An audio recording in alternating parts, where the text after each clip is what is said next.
이른 아침이긴 하지만 좀 활기차게 다시 한번 서로 인사하겠습니다. 오직 주만 섬기는 교회와 성도가 됩시다. 함께 인사하겠습니다.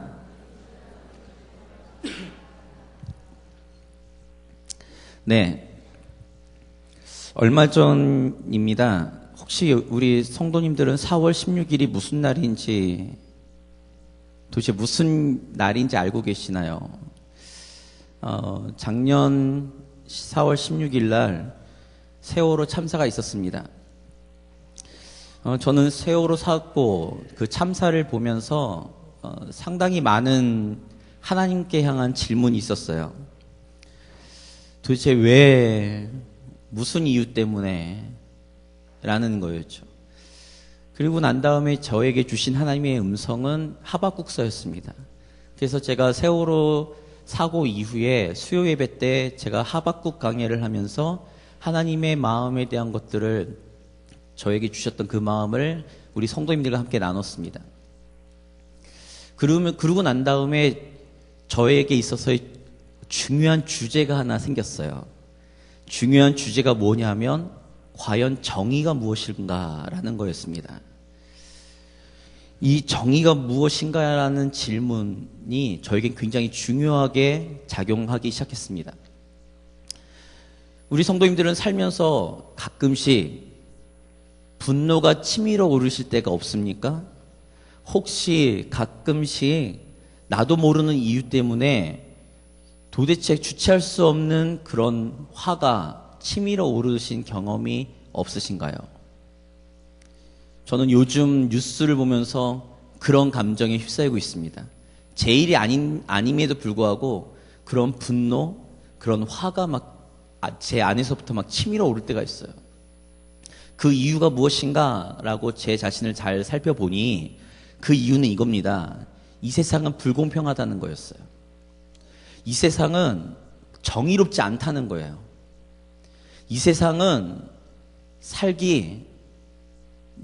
착하게 살기, 그리스도인답게 사는 것이 아무런 의미가 없는 것처럼 보이기 때문에 그렇습니다. 우리 성도님들은 어떠신가요? 우리 성도님들은 이 세상이 공평하다고 생각하시나요? 제가 몇 년 전에 교통사고를 당해서 한 3주 입원한 적이 있습니다. 그때 교회에 참 많은 민폐를 끼쳤는데, 그 교통사고 난 다음에 제가 느낀 게 하나 있어요. 뭐냐면, 혹시 알고 계신지 모르겠는데 우리 성도님들 가운데 그런 일이 없기를 바랍니다만은 어떤 불의의 사고를 당해서 내가 보험료가 책정될 때, 보상이 책정될 때 어떤 기준으로 책정되는지 알고 계시나요? 그거는요, 그 사람이 가지고 있는 경제적 가치에 의해서 보상이 이루어집니다. 그 사람이 월 수입이 얼마나 되는지, 몇 세까지 일을 할 수 있는지, 그것을 토탈을 내서 그 사람 한 사람에게 보상료가 책정되고 지급됩니다.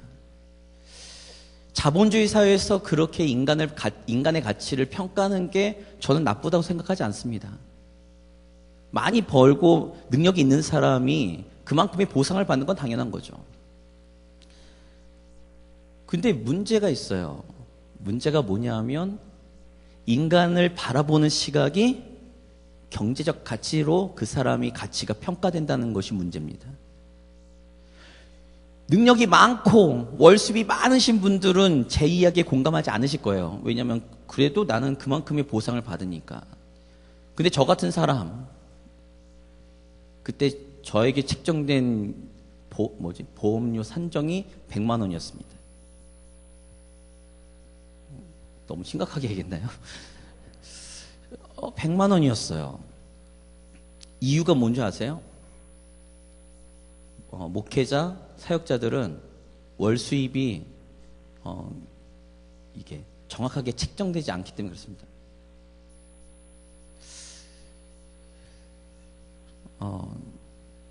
그때 느꼈어요. 내가 생각하고 있는 내 가치, 그거와 사람들이 나를 평가하는 가치가 완전히 틀리구나. 사실 좀 이렇게 슬픈 얘기예요. 특히 어떤 그런 능력이 없고 어떤 경제적인 가치가 없는 사람들에게 있어서는 굉장히 불편한 이야기입니다. 근데 이 시대는 그렇게 흘러가요. 여기에 공평하고 공정하다는 생각을 갖고 계시나요? 정의롭다 생각하십니까? 아까도 말씀드린 것처럼 자본주의 사회에서 이렇게 평가받고 이렇게 평가되는 거는 당연하다고 생각합니다. 왜냐하면 자본주의 사회의 아주 기본적인 건 경제적 가치거든요. 그래서 자본주의가 흘러가다 보면 결국에는 빈부의 격차가 상당하게 심각하게 됩니다. 돈이 돈을 벌거든요. 그래서 제가 이제 관심을 가졌다고 그러잖아요. 정의에 대해서 관심을 가져서 찾아봤습니다. 과거 철학자들은 이렇게 규정하였더라고요. 소크라테스는 인간의 선한 본성을 정의라고 규정했습니다. 굉장히 모호합니다. 선한 본성? 글쎄요. 아리스토텔레스는 이렇게 정의했죠. 정의의 본질은 평등, 평균적 정의와 배분적 정의라는 거예요. 무슨 말인지 아시겠습니까? 그러니까 무슨 말이냐면 정의라는 거는 평등, 모든 사람들에게 공통적으로 적용되는 것, 그것이 정의라고 규정하는 거죠. 고대 로마의 철학자인 울피아누스는 이렇게 얘기합니다. 각자의 그 목을 돌리려고 하는 항구적인 의지다라는 거죠. 무슨 말인지 저는 잘 모르겠습니다. 그래서 이 정의가 무엇인지에 대해서 막 고민하다가 하버드 대학의 그 교수였던 마이클 샌델이 쓴 정의란 무엇인가라는 책이 제 눈에 들어왔어요. 그게 거의 700, 800페이지 되는 이만한 두께의 책이었는데 읽었습니다. 읽고 난 다음에 제가 내린 결론이 하나 있습니다. 뭐냐면 이 마이클 샌델이라는 이 교수가 정의란 무엇인가에 대해서 이야기할 때 공리주의에서 이야기하는 정의가 다르고 자본주의 사회에서 이야기하는 정의가 다르고 그 시대와 그 사회가 규정하는 정의가 다르다는 거예요. 그러면서 마이클 샌델은 뭐라고 규정하냐면 정의란 무엇인가는 각자 독자의 몫으로 넘겨버립니다. 그래서 제가 내린 결론이 800페이지를 읽었는데 결론이 안 나잖아요. 그래서 제가 내린 결론이 그겁니다.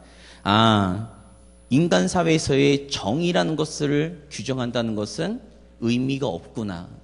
정의란 결론을 내릴 수 없고 사람들의 합의와 사람들의 그 시대에 어떻게 흘러가는 그 흐름에 따라서 이 정의는 달라지는구나 라는 것을 그때 깨달았습니다. 우리 성도님들 이제 제가 이렇게 이제 서론을 깔았어요. 그러면 이제 우리는 성경에서 말하는 하나님의 나라는 어떤 나라일까? 우리가 이제 생각해 봐야 되죠. 이제 우리 성도님들 다 아실 겁니다. 이 정답은 이거예요. 뭐냐면 당연하겠지만 하나님의 나라는 정의롭고 공의롭고 공평하고 공정한 사회라는 거예요. 거기에 부정하실 분이 없죠. 만약에 이런 하나님의 나라, 천국이 이렇지 않다면 저는 천국에 가고 싶지 않습니다. 이 땅과 똑같은 그런 가치로 인간을 평가하고 인간이 평가가 된다면 이 땅에 사는 동안에도 그 불공평 가운데서 살았는데 천국에 가서까지 그 영원토록 불공평한 그 사회에서 살아야 된다? 그러면 저는 천국을 거부할 겁니다. 아니거든요. 천국은 공정하고 공의롭고 공평하며 그 정의로운 사회. 왜 그런가? 하나님은 선하시고 그 선하시고 신실하시며 공평하신 하나님이 다스리는 통치하는 나라가 천국이고 하나님 나라이기 때문에 그렇습니다. 저는 오늘 제목처럼 우리 성도님들에게 이야기하고 싶어요. 우리는 하나님의 백성이고 하나님의 자녀입니다. 하나님의 통치를 받는 사람들인 거죠. 그 통치를 받는 우리가 과연 그 통치하시는 하나님의 마음을 우리는 얼마나 알고 있는가? 아니, 이렇게 질문 드리고 싶습니다. 오늘 설교 제목처럼 우리는 하나님의 마음으로 살고 있는가? 우리 성도님들 어떠세요? 그렇게 살고 계십니까? 답은 설교 끝날 때쯤에 스스로 내리시면 됩니다. 자, 오늘 본문을 통해 하나님의 통치 방식, 그리고 하나님의 마음이 무엇인지 잠시 살펴보려고 합니다. 우리 본문 1절을 같이 한번 읽어볼까요? 같이 읽어보겠습니다. 천국은 마치 품꾼을 얻어 포도원에 들여보내려고 이른 아침에 나간 집주인과 같으니. 오늘 말씀을 보니까요, 예수님은 이렇게 규정합니다. 천국은 포도원 일꾼을 구하려고 하는 집주인과 같다는 거예요. 다시 말씀드립니다. 천국은 포도원의 일꾼들을 구하기 위해 나간 집주인과 같다는 거예요. 그러니까 잘 보셔야 됩니다. 포커스가 어디에 있는가. 예수님께서 비유로 말씀하시는 포커스와 예수님께서 말씀하신 관점이 어디 있는가라고 봤을 때 집주인에게 있어요. 집주인의 마음이 곧 하나님의 마음이다라는 거예요. 지금부터 그거 살펴보려고 합니다. 오늘의 본문의 설명은 되게 간단해요. 비유가 되게 간단합니다. 우리 말씀을 쭉 읽어보면서 오늘의 내용을 잠시 살펴봅니다. 2절부터 3절 같이 읽겠습니다. 4절까지 읽겠습니다. 그가 하루 한 데나리온씩 품꾼들과 약속하여 포도원에 들여보내고 또 제3시에 나가보니 장터에 놀고 서 있는 사람들이 또 있는지라. 그들에게 이르되 너희도 포도원에 들어가라. 내가 너희에게 상당하게 주리라 하니 그들이 가고. 자, 보세요. 오늘 이 본문의 말씀은요, 오늘날 우리 사회에서도 보기 쉬운, 볼 수 있는 그런 풍경입니다. 혹시 새벽에 인력시장 가보신 적이 있는지 모르겠는데요. 새벽에 인력시장을 가면요, 일하려고 쫙 사람들이 모여 있습니다. 그리고는 그 사람들과 구두 계약을 맺습니다. 오늘 일당 얼마다. 어디서 일을 한다. 무슨 일이다. 그리고 그 사람들이 오케이 하면 몇 명 딱 선정해가지고 차에 태워서 갑니다. 그리고 일을 하죠. 오늘 그 모습이에요. 포도원이 좀 컸나 봅니다. 그 포도원 주인이 아침에 새벽에 나가서 보니까요, 사람들이 있는 거예요. 그래서 그 사람들과 한 데나리온씩 일당을 책정하고 그들을 씁니다. 그런데 재밌는 게 있어요. 이 집주인은 오늘날 우리가 보고 있는 오너들과는 다릅니다. 좀 이상해요. 이 사람이, 집주인이 하는 행동이 좀 이상합니다.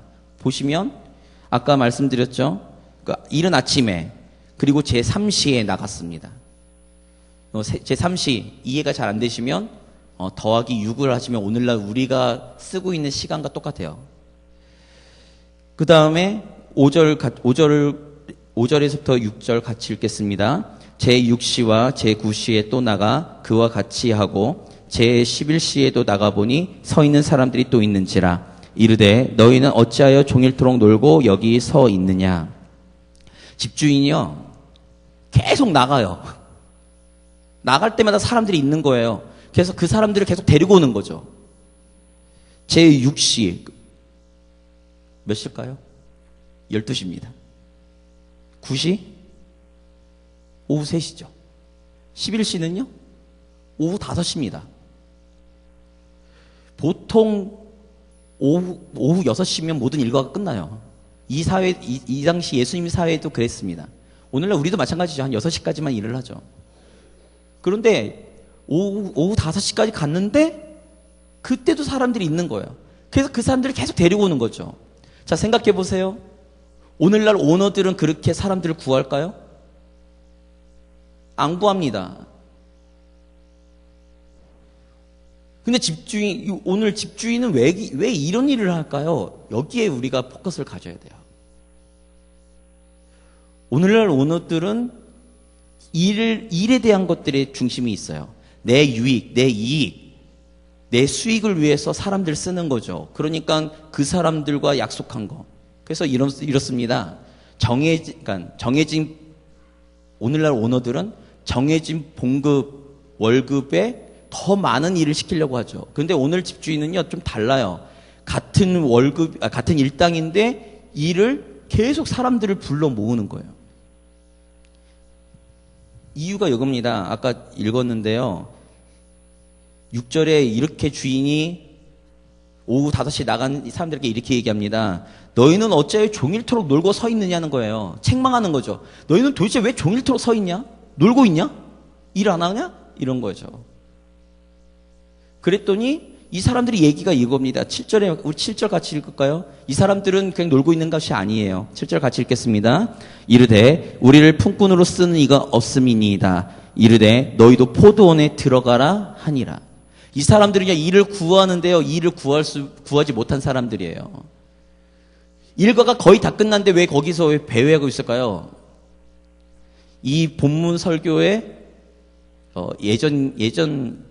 지금 은퇴하셨지만 예전에 높은 뜻 승리교회를 담임하셨던 김동우 목사님이 이렇게 얘기합니다. 이 사람들이 일말의 희망을 갖고서 나온 거라는 거죠. 일이 구해지지 않을 걸 뻔히 알면서도 그냥 있을 수 없으니까 그 간절한 애절한 마음 때문에 그 거리를 지금 배회하고 있다는 거예요. 혹시 단 얼마라도 한 데나리온까지는 아니더라도 단 얼마라도 조금이라도 벌어야 되지 않을까? 이것 때문에 배회한다는 거죠. 이것을 이해하시려면요, 이 당시의 시대 배경을 이해하셔야 됩니다. 하루 일당이 한 데나리온이에요. 그런데 이 당시의 시대적 배경에서는 이 가족들, 식구들이 먹고 살 수 있는 최저 생계비가 하루에 한 데나리온입니다. 이 사람들은 최저 생계비라도 이걸 벌어야지만, 이 험한 일을 하고서 이걸 벌어야지만 이 사람들은 먹고 살 수 있는 거예요. 생명을 연연할 수 있는 거죠. 연명할 수 있는 것입니다. 집주인이 돌아보니까요, 그 사람들이 너무 많은 거예요. 생명을 연명하지 못할 정도로 가난한 사람들이 너무 많은 거죠. 일을 할 수 있는데 일을 못 구하고 일을 주지 않는 그런, 쉽게 해서 오늘날 실패자, 패배자들 같은 사람들을 불러 모으는 거예요. 그래가지고 일을 시키는 거죠. 자, 이게 집주인의 마음입니다. 근데 중요한 게 있어요. 자, 말씀 보겠습니다. 자, 8절 같이 읽겠습니다. 저물매 포도원 주인이 청지기에게 이르되 품꾼들을 불러 나중 온 자로부터 시작하여 먼저 온 자까지 삭슬 주니라. 자, 집주인이 이제 결산하는 거예요. 일이 끝났어요. 결산합니다. 누구부터 결산하느냐? 맨 마지막에 오후 5시에 온 사람들부터 결산하죠. 결산하는데 얼마를 줬을까요? 한 데나리온을 줍니다. 그랬더니 미리 와 있던 사람들 있잖아요. 오후 3시, 12시, 9시, 새벽에 온 사람들이 딱 보니까 맨 마지막에 온 사람이 한 데나리온 가져갔거든요. 그러니까 어떤 마음이 들까요? 야, 일을 나는 정말 많이 했는데 난 더 많이 받겠구나 라고 생각을 하는 거죠. 그런데 자, 9절과 10절 같이 읽겠습니다. 같이 읽습니다. 제11시에 온 자들이 와서 한 데나리온씩을 받거늘 먼저 온 자들이 와서 더 받을 줄 알았더니 그들도 한 데나리온씩 받은지라. 그들도 어떻게 했다고요? 한 데나리온씩 준 거예요. 그랬더니 이들이 불평불만합니다. 이렇게 불평불만하죠. 자, 말씀 보겠습니다. 12절입니다. 같이 읽겠습니다. 나중 온 이 사람들은 1시간밖에 일하지 아니하였거늘 그들을 종일 수고하며 더위를 견딘 우리와 같게 하였나이다. 하루 종일 일한 나와 지금 맨 마지막에 와서 일을 잠깐 한 사람들과 똑같은 취급을 한다는 거예요. 우리 성도님들 어떻게 생각하세요? 일꾼들이 잘못했습니까? 집주인이 잘못했습니까? 솔직하게 말씀해 보세요. 집주인이 잘못한 거라고 생각하죠. 왜요? 아니, 일한 만큼 줘야 될 거 아니야. 불공정하다는 거예요. 제가 왜 이런 말씀드린 줄 아세요? 제가요, 새벽부터 일한 사람이에요. 제가요, 얼마 전까지 하나님께 기도하면서요, 이런 불평불만 했던 사람입니다. 저는 모태신앙으로 태어났습니다. 그리고는요, 신앙의 가정에서요, 그 다른 딴 눈을 한눈 팔아보지도 않았어요. 집, 교회, 학교, 여기밖에 안 다녔습니다. 저는요, 주일 빠지는 게요, 제 생애의 가장 큰 일인 줄 알았어요. 정말로 하루 빠지면요, 주일날 빠지면요, 어떻게 교육받았냐면 하늘에서 벼락이 치는 줄 알았습니다. 저희 어머니는요, 저 공부 안 하고 사고 친다고 저를 때리지 않으셨어요. 근데 교회에서 조금만 틀어지면요, 예배 때 조금만 제가 집중 안 하면요, 집에 가서 매잔치를 벌였습니다. 그렇게 살았어요. 그리고는 어릴 때 하나님께 서원하고 저는 목회자의 길을 걷습니다. 저는 전도사 처음 나간 나이가요 19살이에요. 저 부교육자 생활만 20년째입니다. 앞으로도 계속 그렇게 살 거예요. 하나님 앞에 가는 그날까지 내 삶을 주님께 드린다라는, 주님의 손에 맡겼다라는 그 고백 가운데 저는 열심히 일할 거예요. 아멘 하십니다. 그런데 제 마음에 지금 아까 일꾼들이 불평한 것처럼 불평하는 거죠. 그런 불평 안 들겠습니까? 제가 좀 적어봤어요. 제 불평을. 들어보세요. 그 구절 잘 보시면서. 주님, 이건 불공평하잖아요. 인생을 자기 마음대로 살다가 늦게 예수님을 믿어 천국에 온 저 몇몇 사람들과 제 모든 인생의 대부분을 주님을 위해 일을 하고 온 저와 같은 취급을 한다니요. 이건 말이 안 됩니다. 주님은 공정하지 않습니다. 주님은 정의롭지 않다고요. 저 사람들은 주님을 위해 땀도 안 흘렸어요. 별로 흘리지도 않았습니다. 잠시 그리스도인을 살다가 왔지만 저는 수많은 어려움과 수많은 고난을 주님을 위해 일하다가 받은 멸시와 천대를 다 참으며 여기까지 왔습니다. 근데 같은 취급을 하겠다고요? 이건 말이 안 되죠. 우리 성도님은 어떠세요? 집주인이 공정합니까? 공평합니까? 정의롭습니까? 아니면 불평을 하고 있는 제가 공정하고 정의롭고 그렇습니까? 아마 저랑 여기 앉아 계신 분들 다 똑같은 생각일 겁니다. 하나님은 불공정한 것처럼 보여요. 불공평한 것처럼 보이죠. 이럴 거면 나 그러면 내 인생 열심히 놀다가 열심히 내 마음대로 살다가 마지막에 나 예수 그리스도 믿고 천국 가면 되겠네 라고 생각하시는 분들 수없이 많을 겁니다. 중요한 건 여기가 아니에요. 집주인의 마음인 거죠. 집주인의 마음이 무엇인가를 보셔야 돼요. 아까 말씀드렸어요. 집주인이 왜 그렇게 행동했는가. 그거는요, 제가 결론부터 말씀드립니다. 집주인은 자신의 일 때문에 품꾼들을 부른 것이 아닙니다. 누구 때문에 불렀을까? 자기 때문에 품꾼들을 부른 게 아니에요. 누구 때문에 불렀습니까? 그 일꾼들 때문에 부른 거예요. 그 사람들 먹여 살리고 싶은 마음에, 그 사람들 그 어려움 가운데 구원시키고자 하는 마음 때문에 계속해서 나가는 거예요. 나가서 놀고 있는 사람이 있으면 데리고 오는 거죠. 계속 데리고 오는 겁니다. 관심이 어디 있습니까? 하나님의 마음은 집주인과 같다고 아까 제가 말씀드렸어요. 서론에. 하나님의 마음은 어떨까요? 어떨 것 같습니까? 우리에게 있는 거예요. 여기 앉아 계신 분들과 저는요, 하나님의 기준대로 평가하시면 우리는 그 어느 누구도 천국에 갈 수 없고 하나님의 자녀가 될 수 없고 하나님께서 지금 이 땅을 심판하셔야지만 가능합니다. 예수 그리스도가 이 땅에 왜 오셨는가 했을 때 우리 때문에 오신 거예요. 왜 십자가에 달리셨는가? 우리 때문에 그러시는 거예요. 하나님의 마음은 아니에요. 하나님 때문에 이 땅에 오신 것이 아닙니다. 정말로 불쌍하고 연약하고 선한 것이라고는 단 하나도 없는 인생을 위해서, 우리를 위해서, 나를 위해서 이 땅에 오신 거예요. 그것이 하나님의 은혜인 거죠. 그리고는 거저 우리를 주의 자녀, 천국 백성으로 만드시는 거죠. 이것이 하나님의 마음입니다. 근데 제가 아까 말씀드렸던 것처럼 말씀드릴 거예요. 뭐라고 말씀드릴 거냐면 이렇게죠. 우리는 하나님의 마음으로 살고 있는가?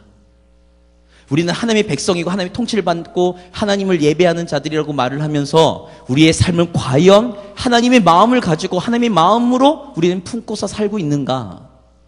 오늘 앉아 계시는 분들 중에 특별히 교육자들과 교사들에게 부탁드립니다. 어디에 집중하시는가 했을 때 하나님의 마음을 가지고 한 영혼에게 집중하시기 바랍니다. 다른 재반 사항 같은 거 생각하지 마시고 한 영혼을 위해서, 그 영혼을 바라보면서 그들을 위해서 사역하시고 그들을 위해서 양육하시기 바랍니다. 우리는 그리스도의 향기요 빛과 소금이라고 이야기하면서 우리의 삶 가운데 우리는 정말로 그 한 사람 한 사람에게 집중하고 있는가? 그 사람을 그 인격적으로 그 사람의 영혼을 바라보면서 우리는 그런 마음을 가지고 그들을 바라보고 있는가? 아니면 그들을 내가 어떻게든 이용하려고 하는 나의 이기심과 나의 욕심을 따라 사람들을 바라보고 있는가? 돌아보셔야 됩니다.